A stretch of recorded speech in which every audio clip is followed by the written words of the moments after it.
안녕하세요. 지난 시간까지 우리는 전개형 게임을 다뤄봤는데요. 이번에는 좀 색다른 주제로 가보도록 하죠.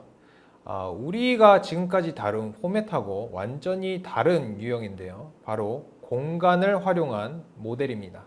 한번 가보시죠.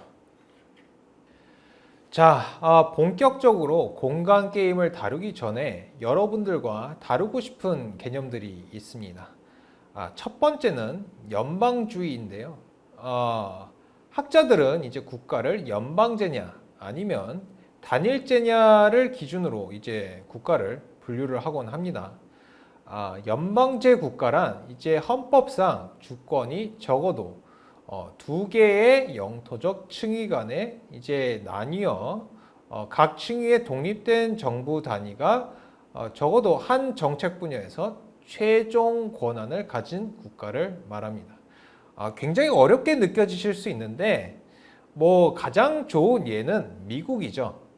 미국은 중앙정부인 연방제, 미국은 이제 연방제 국가로서 이제 중앙정부인 연방정부 이외에도 이제 각 주의 주정부가 매우 큰 힘을 갖고 있습니다.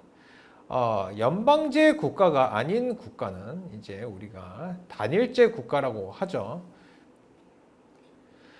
자, 미국처럼 이제 헌법을 통해서 이제 연방주의를 표방하는 나라도 있지만, 법적으로 연방주의를 표방하지 않아도 실질적으로 중앙정부로부터 이제 지방정부로 어떤 권한이 많이 이양이 돼서 연방주의 국가처럼 움직이는 나라들도 존재합니다. 지방 분권화가 진행된 국가들을 지칭을 하는데, 이 지방 분권화는 한 국가에서 중앙정부로부터 지방정부로 실질적인 정책 결정 권한이 이양된 정도를 이야기합니다.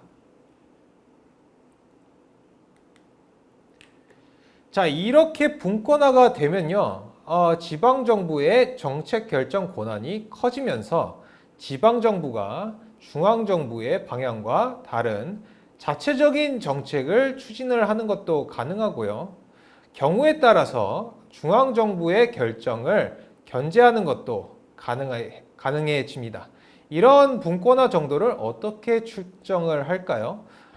대개의 학자들은 이제 분권화를 세입 이슈로 받아들이는데, 이제 중앙정부로 가는 세입의 비율이 클수록 국가의 분권화 정도가 낮다고 보는 것이 일반적인 것 같습니다.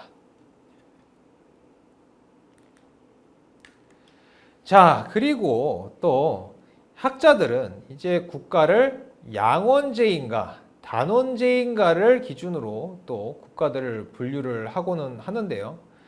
이제 단원제 의회는 입법에 관한 과정이 하나의 의회에서 일어납니다. 예를 들어 대한민국을 들 수 있죠. 대한민국은 입법부가 국회 하나입니다. 국회에서 이루어지는 입법 과정이 다 여기에서 이제 이 의회에서 이루어져야 돼. 입법부에서 이루어져야 될 모든 입법 과정이 하나의 원에서 이루어지죠. 입법에 관한 과정이 이렇게 하나에 이루어지는 이제 단원제 의회가 있는 반면에 이제 양원제는요, 의회가 두 개입니다. 상원과 하원으로 나뉜 미국이 좋은 예죠. 이 상하원의 관계는 나라마다 다르지만 대개 하원이 이제 전체 국민의 대표자의 모임으로서 이제 입법 활동을 하면 상원은 이제 주의 대표나 어떤 귀족의 대표로서 하원을 견제를 하는 역할을 합니다.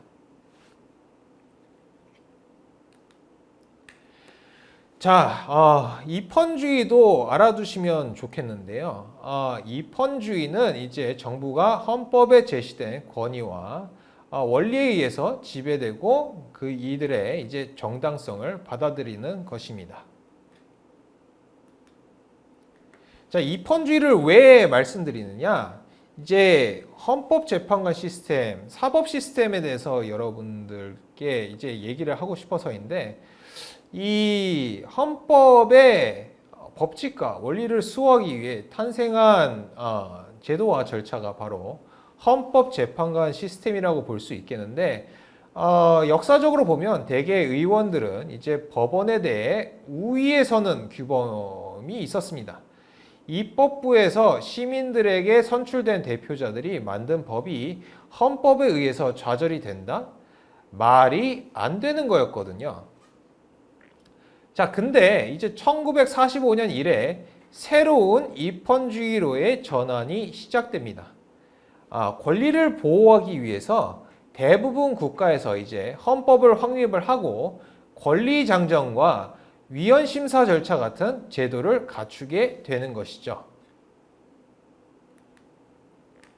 자, 위헌심사, 영어로 Constitutional Review라고 하는 이 개념은요, 입법안, 행정명령, 판결, 그리고 권리 같은 것들이 이제 권리 같은 어떤 헌법의 원칙 이런 것들을 이제 파괴하는 정부의 행위를 무효화시킬 수 있는 어떤 제도적인 권한이라고 보시면 되겠습니다. 이 위헌심사가 통상적인 사법 시스템의 일반적인 재판관에 이루어질 일반적인 재판관에 의해서 벌어질 경우에 이것을 우리는 judicial review라고 합니다. 예. 마찬가지로 위헌 심사라고 여러분들이 생각하실 수 있죠. 자, 이 위헌 심사는 사실 법원이 의회나 정부를 견제할 수 있는 수단이기도 합니다. 의회가 통과시킨 법안을 법원이 막아서 입법을 하지 못하도록 하니까요. 그래서 이 위헌 심사는 이제 정책 결정에 법원이 영향을 미치는 수단 중 하나라고 볼 수 있겠습니다.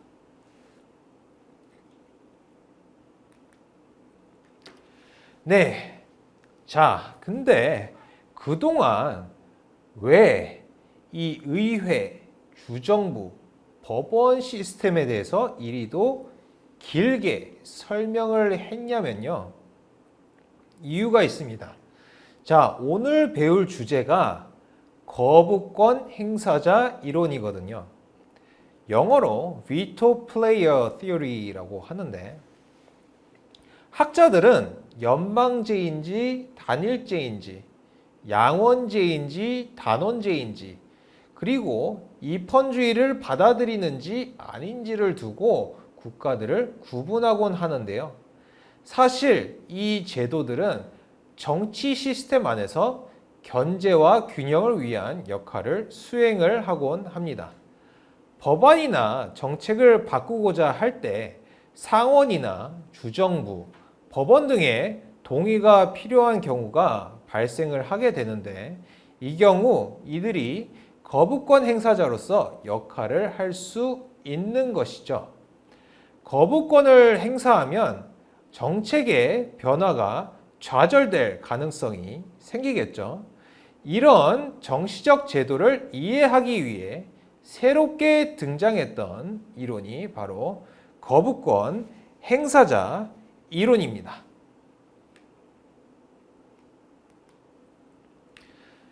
자, 거부권 행사자 이론은 국가들마다 정치적 제도를 일관성 있게 연구할 수 있는 어떤 새로운 접근을 제공합니다.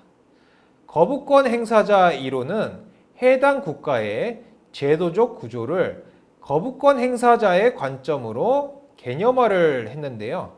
거부권 행사자는 이제 정치적 현실에 변화를 일으키기 위해서 합의에 필요한 개인이나 집단을 이야기합니다. 자, 두 가지 타입의 거부권 행사자들이 있는데 헌법에 의해 정해진 제도적 거부권 행사자와 정치적 게임에 의해 만들어진 정파적 거부권 행사자가 있습니다. 자, 앞서 우리가 살펴본 연방주의와 양원제, 입헌주의 등이 서로 다른 제도적 거부권 행사자라고 볼 수 있습니다. 이 세 가지 제도들은 정치적 행위자들이 현실을 바꿀 수 있는 능력의 어떤 장애물, 허들을 만들죠. 거부권 행사자 이론은 대립된 정책 선호를 가진 거부권 행사자들이 많아질수록 정책의 안정성이 커지고 정책의 변화가 적으며 정책의 변화의 크기의 변동 범위가 좁아지고 그리고 어젠더 세터의 힘이 약해진다고 주장합니다. 자, 거부권 행사자 이론은 이런 식으로 표현이 될 수 있는데 일단 이 표를 보시게 되면 X축은 이제 교육이라고 써져 있고 Y축은 경제라고 써져 있죠. 이제 우리가 각 세력의 이제 정책적 위치를 알아내기 위해서 초점을 맞추는 어떤 두 가지 이슈를 이런 식으로 설정을 해줬다고 보면 되겠고요. 자, 여기에 이제 제시된 이 공간 게임의 경우에는 세 개의 행위자가 존재를 하는데 바로 A, B, C가 되겠습니다. 이 A, B, C는 자기 자신이 가장 선호하는 정책적 위치인 영어로 아이디얼 포인트를 가지게 되는데 그곳이 바로 여기 적힌 각각의 세 개의 점, 이 점이 되겠습니다. 자, 이 점들을 중심으로 세 개의 원이 그려져 있어요. 이런 식으로. 제가 좀 그림이 못생겨지는데 이렇게 세 개의 원이 그려져 있는데 얘들이 무엇이냐? 얘들을 이제 무차별 곡선, 영어로 indifference curve라고 하는데 왜 원으로 그어지냐? 이제 콤파스로 혹시 원을 그려보신 적이 있으신가요? 콤파스를 어디에 찍고 쭉 돌리게 되면 원이 되죠. 이 원이 그려진 부분은 결과적으로 중심부와 비교를 할 때 거리가 똑같은 상황이라고 볼 수 있겠습니다. 네, 이렇게 원이 둘러진 부분은 각 경기자들에게 같은 효용을 부여해 준다고 보시면 되겠습니다. 이렇게.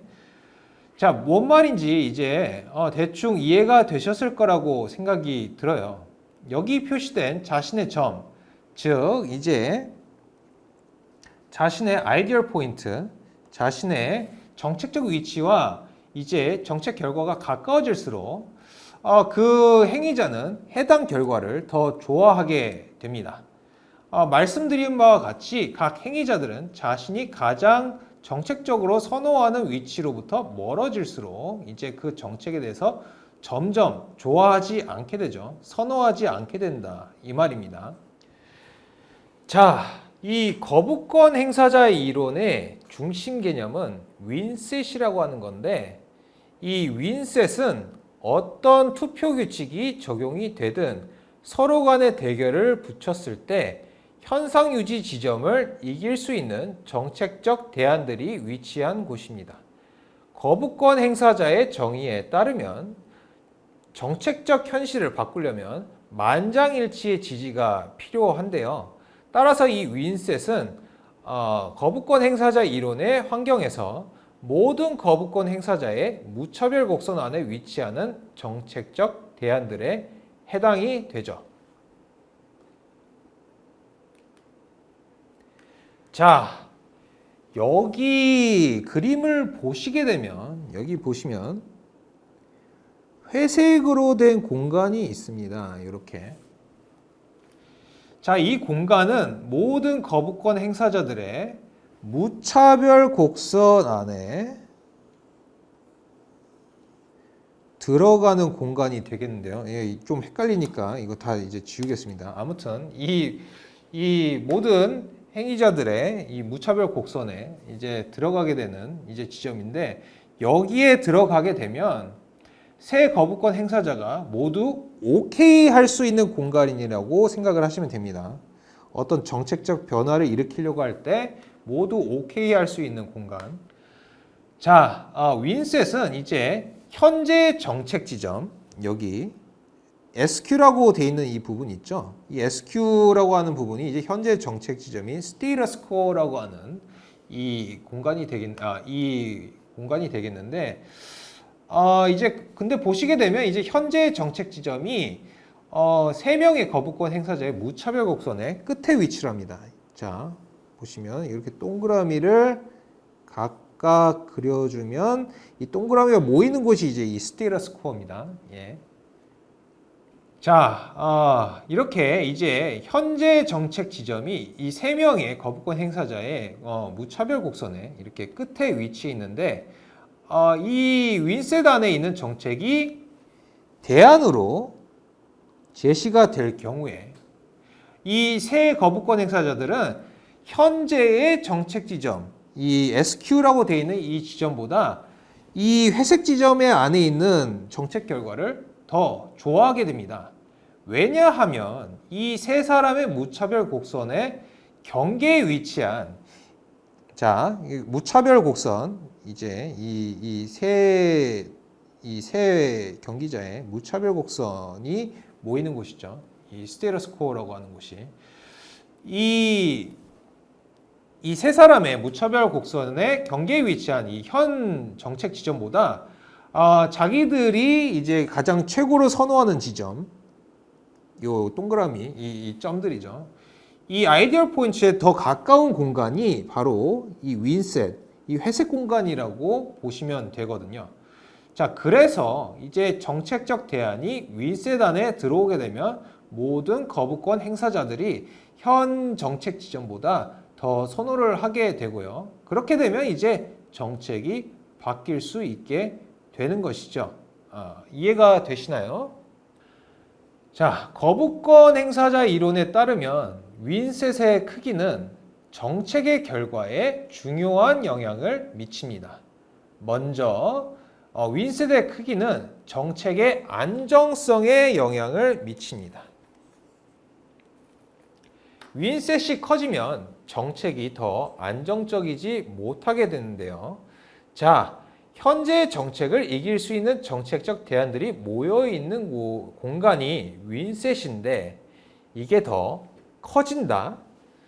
현재 정책과 대결해서 이길 수 있는 정책적 대안이 많아진다는 것이죠.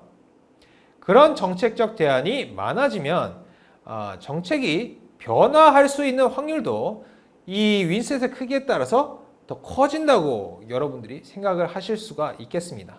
근데 만약에 이 정책 변화를 일으킬 수 있는 이 윈셋이 작다면 정책은 더 안정적이게 됩니다. 왜냐? 현재 정책을 이길 수 있는 정책적 대안이 그만큼 줄어들기 때문이죠.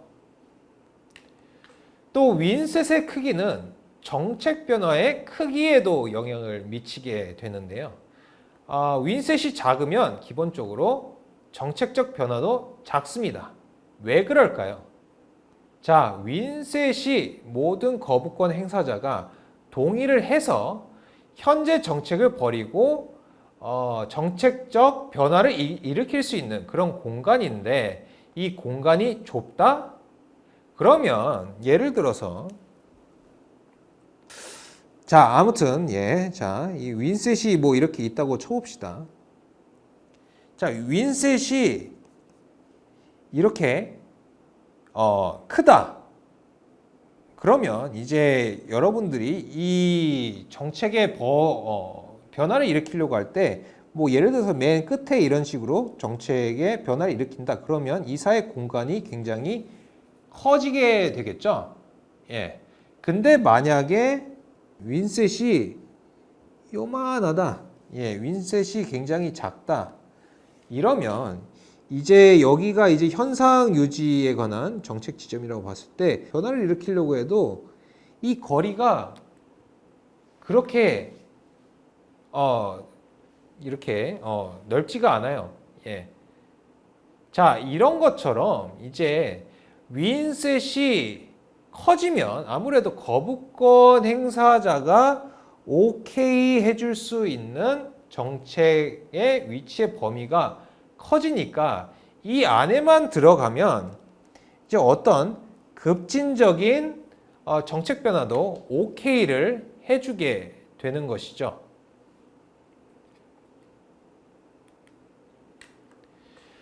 자, 윈셋의 크기는 정책 변화의 크기의 변동 범위에도 영향을 미치는데요.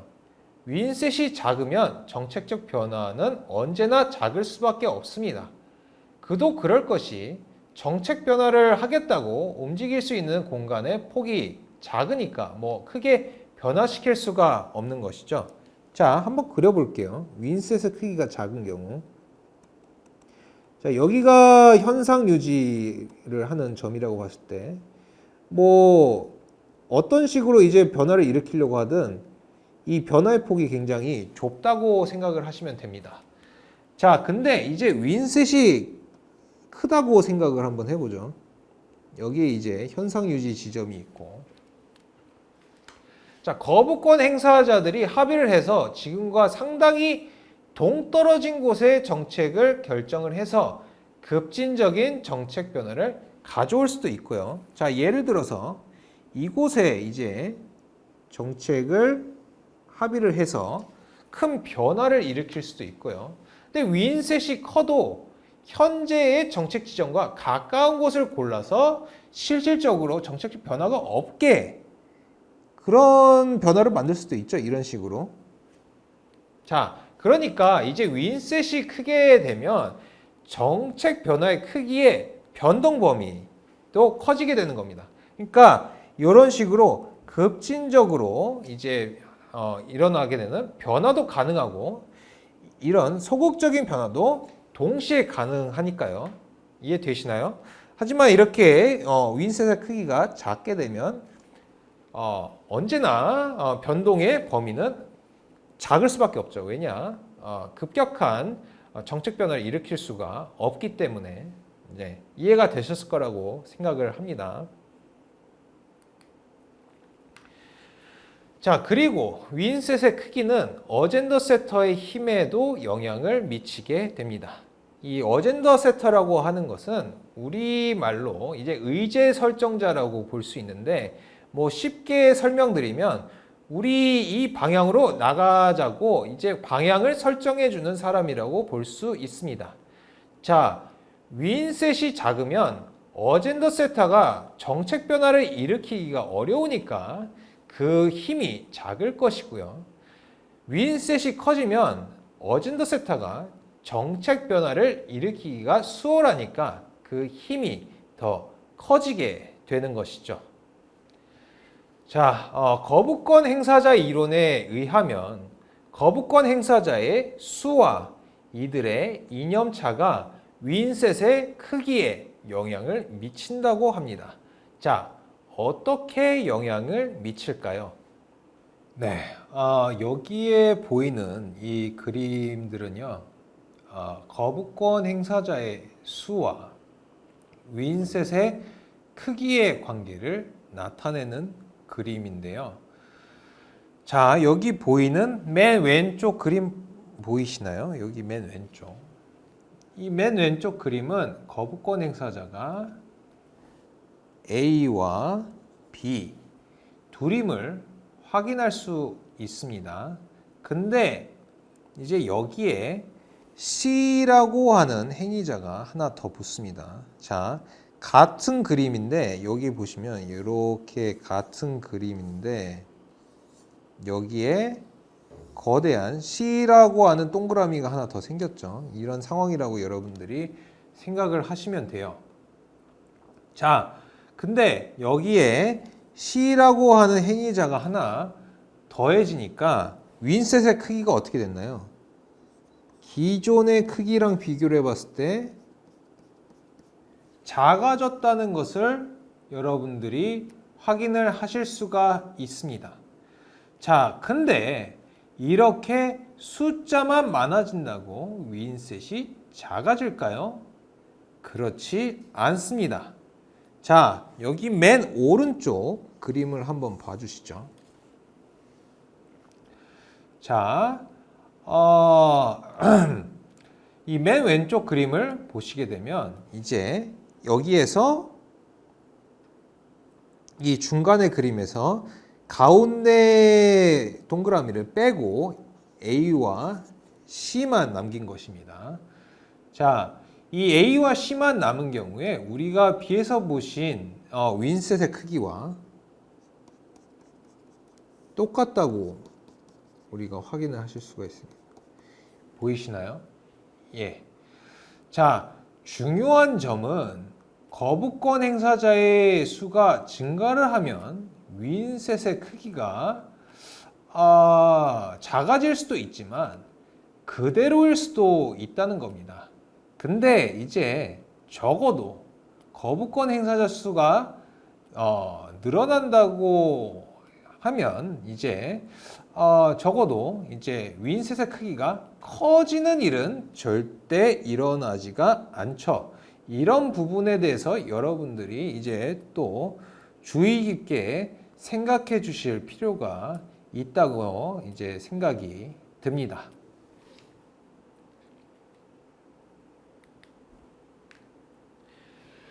네, 이번에는 이제 거부권 행사자의 수는 그대로 두고 이들의 이제 이념차가 윈셋 크기에 어떤 영향을 미치는지 보여드리는 그런 그림이 되겠는데요.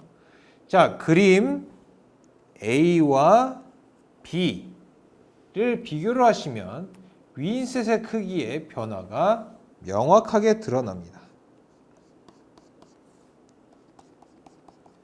자, 이 왼쪽의 그림 같은 경우에는요, 이 A와 B의 이념적 거리가 상대적으로 가까운 녀석들인데요. 이런 경우에는 윈셋의 크기가 굉장히 크다는 것을 여러분들이 파악을 하실 수가 있습니다. 서로 이념적인 크기가 이념적으로 거리가 가까울 때. 근데 이제 이 B 같은 경우에는요, 이념적인 위치가 서로 좀 더 멀어지는 것을 상정을 하고 있는데 이런 식으로 그렇게 되니까 이제 이 윈셋의 크기가 이런 식으로 이제 작아지게 되는 것이죠. 네, 그렇습니다. 거부권 행사자 간의 이념차가 커질수록 윈셋의 크기는 줄어들게 됨을 여러분들이 확인을 하실 수가 있습니다. 자, 이 점도 여러분들이 거부권 행사자 이론을 공부할 때 기억을 해주셨으면 하는 부분이라고 제가 말씀드리고 싶습니다.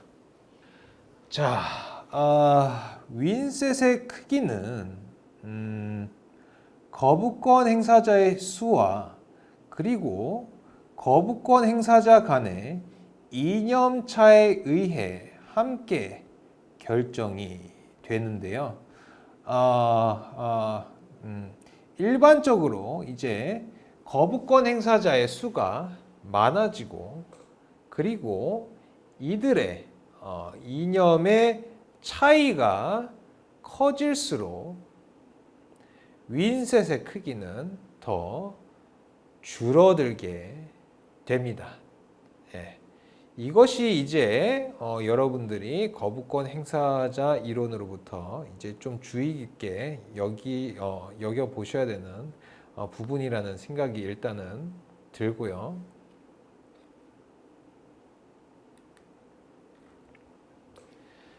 자, 우리는 이제 아까 전에 연방주의와 양원제, 입헌주의가 제도적 거부권 행사자를 이제 구성을 한다고 배웠었습니다.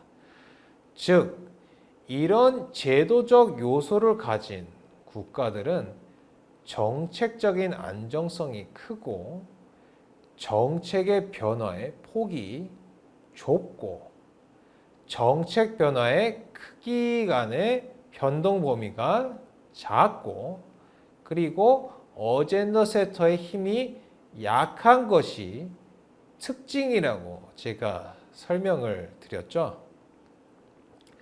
이런 경향은 이 제도적 거부권 행사자 간의 어떤 정책적 선호가 서로 이질적일 때 더 강하게 드러납니다.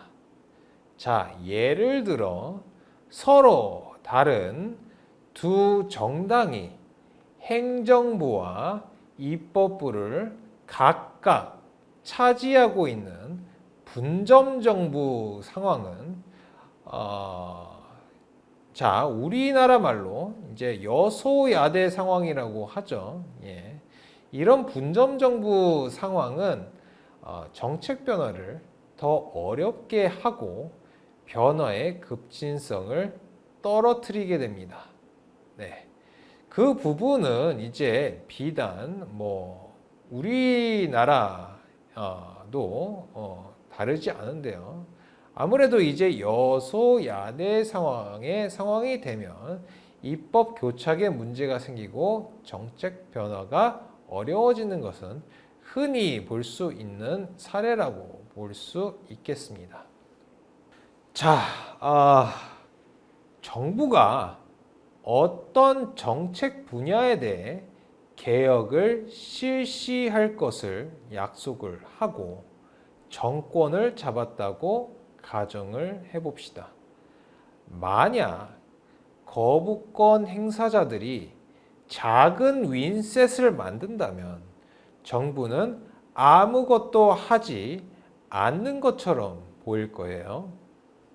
정부가 뭘 추진하려고 하면 의회가 반대를 하고 그리고 의회 중 하원을 갖고 있어도 상원이 반대를 하고 주정부가 말을 안 듣고 법원이 위헌이라고 퇴짜를 놓고 이제 중앙정부가 할 수 있는 게 없는 것이죠.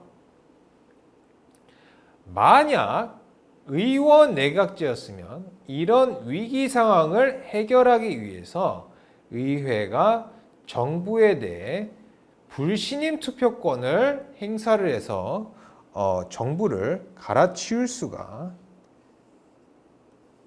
있습니다. 즉, 거부권 행사자 이론에 따르면 의원 내각제에서 정책적 안정성과 정부의 불안정성은 함께 갈 가능성이 있죠. 더 부연 설명을 하면 정책적 안정성이 좋아 보이지만 어떤 정치적, 경제적 위기 상황에 봉착했을 때 우리에게 정책의 변화가 필요할 때가 있지 않겠습니까? 근데 그 변화가 다 막히면 위기 상황에 제대로 대응을 할 수가 없겠죠. 자, 이런 상황에 의원 내각제에서는 정책을 변화시킬 수 없는 힘없는 정부를 교체를 해버린다 이 말입니다. 그러니까 의원 내각제에서는 정부가 상대적으로 불안정하다고 하는 것이죠. 자, 만약 대통령제라면 의원 내각제처럼 정부를 불신임할 수 있는 제도적 장치가 없습니다. 혹자는 이렇게 말할 수 있을 거예요. 대통령제에도 탄핵제도가 있어서 대통령을 끌어내릴 수가 있다고요. 근데 이제 대통령제의 탄핵제도는 의원 내각제의 내각 불신임 투표권과는 이제 그 개념이 좀 다르다고 볼 수 있겠습니다. 의원 내각제에서의 내각 불신임 투표권은 이제 정부가 의회의 과반수의 지지를 확보하지 못하면 이 의회가 언제든지 정부를 끌어내릴 수가 있습니다. 이유를 불문하고요. 단지 의회의 과반의 지지를 얻지 못하는 점 때문에 끌어내려질 수가 있다는 겁니다. 근데 대통령제 같은 경우에는요. 이 행정부를 구성을 하는 대통령이 국민에 의해서 직접 뽑힌 존재죠. 네. 그래서 이제 이 의회의 의원들이 이 대통령을 끌어내리려고 하면 이 국민에 의해 직접 뽑힌 대통령을 끌어내리기 위해서는 굉장히 어렵고 복잡한 절차를 따르도록 이렇게 제도적으로 설계가 되어 있는데요. 대통령제는 뭐 기본적으로 이제 예를 들면 우리나라 같은 경우에는 탄핵 소추에는 이제 재적의원 3분의 1 이상이 이제 발의를 해야 되고, 그리고 이 대통령에 대한 탄핵 소출이 이제 의결이 되려면, 즉 통과가 되려고 하면 국회 재적의원의 3분의 2 이상의 찬성이 있어야 됩니다. 자, 이것으로 끝나는 게 아니고요. 그 이후에 이제 대통령이 직무가 정지가 되고 이제 이 대통령이 진짜 탄핵시킬 것인가에 대해서 헌법재판소가 판단을 내리죠. 이 헌법재판소는 어떤 판단을 내리느냐? 과연 이 대통령이 탄핵을 시킬 만큼 중대한 범죄 사실이 있는가, 위헌 여부가 있는가를 판단을 하게 됩니다. 예. 이걸 왜 따지냐 하면요. 이제 대통령제는 기본적으로 이런 위헌적 요소, 범죄 사실, 이런 정당한 사유가 있지 않으면 대통령을 끌어내릴 수가 없기 때문입니다. 자, 그래서 기본적으로 대통령제의 탄핵제도는 이제 의원 내각제에서 언제든지 이제 정부를 불신임할 수 있는 이런 제도적 환경은 갖추고 있지는 않다고 우리가 볼 수 있는 것이죠. 자, 그러면 이런 제도적인 상황이 어떤 결과를 내놓는가? 자, 만약에 이제 대통령의 행정부와 입법부의 의회 간에 어떤 정책 결정 과정에 있어서의 교착 상태가 일어났다고 생각을 해봅시다. 아까 의원 내각제에서는 이런 상황이 벌어졌을 때 의회에 지지를 얻지 못하는 정부를 끌어내려서 이제 의회 지지를 얻는 정부로 바꾸면 되는 거였어요. 근데 이제 대통령제라면 이런 정책 결정 과정에 교착 상태가 일어났을 때 제도적으로 이것을 해결할 방법이 여의치 않다고 볼 수 있습니다. 자, 이런 상황에서 이제 이런 위기를 해결을 하기 위해서 쿠데타 같은 반헌법적인 수단으로 정권을 뒤엎은 사례가 많이 반복이 됐는데 대부분의 나라들이 대통령을 가졌던, 아니 지금도 갖고 있는 남미가 그런 경우였죠. 남미의 경우에는 거의 모든 나라들이 이제 대통령제를 가졌는데 쿠데타와 민주화가 번갈아가며 일어난 지역이라고 여러분들이 알아두시면 좋을 것 같습니다. 따라서 이제 거부권 행사자 이론은 이렇게 예측을 합니다. 앞서 이제 의원 내각제의 경우에는 정책적 안정이 정부의 불안정성과 함께 간다고 얘기를 했을 텐데, 이제 대통령제 하에서는 이런 정책적 안정이 민주주의 체제 자체의 불안정과 함께 갈 가능성이 있다고 보는 것이죠. 즉 대통령제 하에서 입법 교착이 일어나고 정책적 변화가 어려워질 경우 이제 이것은 정부의 불안정 자체로 끝나는 것이 아니고 민주주의 체제 자체가 위기에 올 수 있다고 하는 그런 가능성을 이제 거부권 행사자 이론은 예측을 하고 있다고 여러분들이 알아두시면 되겠습니다. 자, 거부권 행사자 이론은 정책적 안정성이 사법 적극주의로 이끈다고도 지적을 하는데요. 이제 판사들은 법령 해석과 판결을 통해 실질적으로 하나의 정책으로서의 효과를 거두는 경우들이 있습니다. 위헌 심사를 통해 법안을 저지하는 경우도 그렇겠고요.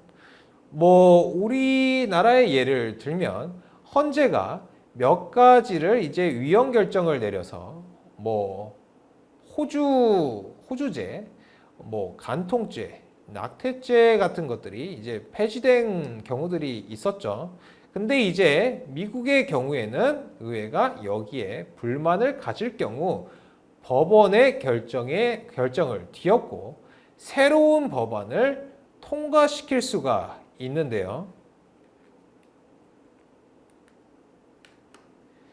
하지만 이제 의원들이 정책적 차이가 커서 어떤 정책을 변화시키기 어려운 경우에 이제 판사들이 의회가 자기들의 결정을 뒤엎지 못할 것을 알고 자기들이 가장 선호하는 정책에 가까운 결정을 내릴 수 있다고 합니다. 예, 무슨 말인지 아시겠죠? 의회가 이제 사법부의 결정에 대해서 반기를 못 들기 때문에 자기가 가장 원하는 결정을 내릴 수 있다고 하는 겁니다. 자, 이런 사법 적극주의가 거부권 행사자들이 많은 연방주의 양원제 국가에서 특히 관찰이 된다고 합니다. 거부권 행사자 이론에 대해서는 미국이란 나라에 대해서 다시 한번 생각해 볼 수 있는데요. 미국이란 나라가 일단 강한 양원제 체제를 가진 국가고, 그 다음에 주정부의 독립성을 인정하는 연방주의를 채택하고 있고, 그리고 헌법의 가치를 높이 사서 법원이 힘을 발휘하는 입헌주의를 갖고 있습니다. 즉, 거부권 행사자들이 굉장히 많고 강하게 작용하는 견제와 균형의 나라라고 볼 수 있는데요. 일단 오바마 정권 시절 오바마가 말한 거에 비해서 한 것이 없다고 불평을 하는 경우들이 많이 있었는데, 사실 강한 견제와 균형이 적용되는 미국의 시스템을 보면 이 결과가 당연하다고 볼 수 있죠. 오바마 정권은 제1기부터 하원을 야당인 공화당에게 내주면서 시작을 했는데요. 미국의 건국부터 자신의 힘을 제멋대로 사용해 시민의 자유와 재산을 마음대로 이제 침해하는 타이러니, 즉 폭군에 대해 우려를 하며 이를 보완을 하기 위해 고안한 시스템이 현재의 미국의 정치 시스템이기 때문에 대통령이 아무것도 못했다고 하는 건 사실 각 거부권 행사자를 손에 넣지 못한 미국의 대통령에게 흔히 볼 수 일인 것이라고 여러분들이 보시면 되겠습니다. 그리고 이제 트럼프 대통령이 집권을 했을 당시 Democratic backsliding, 즉 민주주의 후퇴를 생각을 하며 앞으로의 미국에 대해서 우려를 하는 목소리가 많았지만, 또 다른 일각에서는 대통령 개인에게 견제력이 많이 들어가는 미국의 시스템상 어떤 대통령이 와도 미국의 민주주의를 후퇴시키기는 어렵다는 의견도 존재했습니다. 거부권 행사자 이론의 또 다른 중요한 개념은 unanimity core라고 하는 것인데요. 한글로 번역을 하게 되면 뭐라고 번역을 할 수 있을까요? 전원일치 코어, 라고 이제 번역을 할 수 있을 것 같은데, 아니면 만장일치 코어라던가, 예, 이런 식으로 이제 번역을 할 수 있을 것 같은데, 자, 이 유네니미티 코어라는 것이 무엇인가? 윈셋이 이제 현 시점의 정책과 대결을 해서 이길 수 있는 어떤 정책적 대안의 모임이라면, 이 유네니미티 코어는 만장일치 룰 아래에서 양쪽이 대결을 했을 때 절대 지지 않을 정책 대안의 모임이라고 볼 수 있겠습니다. 자, 이 유네니미티 코어와 윈셋은 서로 반대되는 개념이라고 볼 수 있는데요. 이 윈셋이 작아질수록 이 유네니미티 코어는 커지게 되는데, 이 말인즉슨 유네니미티 코어가 커지게 될수록 정책 변화는 오히려 어려워진다는 뜻을 생각을 하시면 되겠습니다.